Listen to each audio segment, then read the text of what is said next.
Chicken burgers are a cafe staple, but you don't have to go out to a good cafe to have a great chicken burger. I'm gonna show you how to make one at home. First thing we have to do is make a really yummy chicken patty. So chicken mince, pop that into a mixing bowl. In with that, as many flavors as you can possibly cram in there pretty much. I'm gonna put a little bit of lemon juice, some milk, spring onions, which I've sliced, anchovies, lots of flavor in anchovies, some garlic, which I've sliced, some parsley, some breadcrumbs, a lot of salt, because chicken and salt get along really well, nice crack of black pepper. And now I'm gonna mix all that together. So no binders, I'm just gonna use the salt that we put in there and the chicken as the binder. And you can see there's lots of other things apart from chicken mince in the bowl, which is what you want in a good chicken patty. Chicken on its own, chicken mince can be a little bit bland, so you need to cram lots and lots and lots of flavor into it. So that is pretty good. I'm pretty happy with that. So you can see it's starting to become sticky. The salt is bringing out the proteins in the chicken, and that's going to be our binder. So now it's just a matter of molding them into the size patties that you want, and always use your bread roll as a base. So look at the size of your bread roll and you want your patty to be about the same size, remembering that they will shrink a little bit as they cook. So I can probably get 2 patties out of this mixture I've got here. So form it into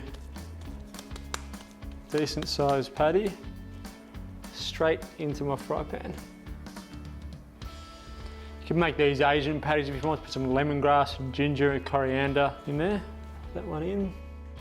So we've got, I reckon they'll take about 5 minutes each side to cook. So I'll cook those through. One side, once I flip them over, I'll start to prepare all the other things that are gonna go in my burger. So I'm gonna fire up my other pan, which is my griddle pan. I'm gonna cook some bacon in there.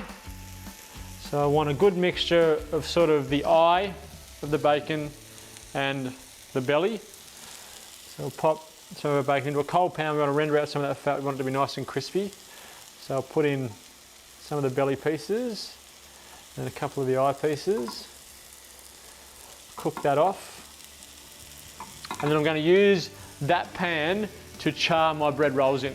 So all the fat that comes out of that bacon, once I take it out, I'm going to keep it in there, cut the bread rolls, push them down and char them, and then we're ready to plate up. Everything else is nice and fresh. So I've got some Kewpie mayo, some avocado, which I'll just crush up on the bottom of the roll, some cos lettuce, and then we'll build the best chicken burger you're gonna have at home.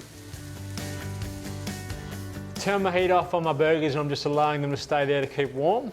Toasted my buns. Now I'm ready to build. So I've got some mayonnaise, which we'll pop on the bottom of each one. Spread that out. Then some bacon. So the eye, and then a couple of bits of the belly. Some avocado. I love avocados. And burgers, there's just something about burgers. Every time I go to a restaurant, or if I'm staying away from home, which I do quite a bit, I can always tell how good a restaurant is by how good their burger is, I reckon. It's one of those base things you've got to get right. Burger itself can go on. It should be all about the burger like this is. Lots of burger there. Cos lettuce, I reckon goes well with chicken. So a couple of pieces of cos lettuce. Not a lot of green happening in this one. Well, you count the avocado, there's a little bit. Some cos on top. A little sprinkle of salt. Put your top on. Got a little skewer to make sure it stays in place. Excellent. Lid on. And that, my friends, is what a chicken burger should look like. Now, you would have to be able to unhinge your jaw to eat it, like some kind of snake. But part of the fun in eating a burger, I think, is making a mess.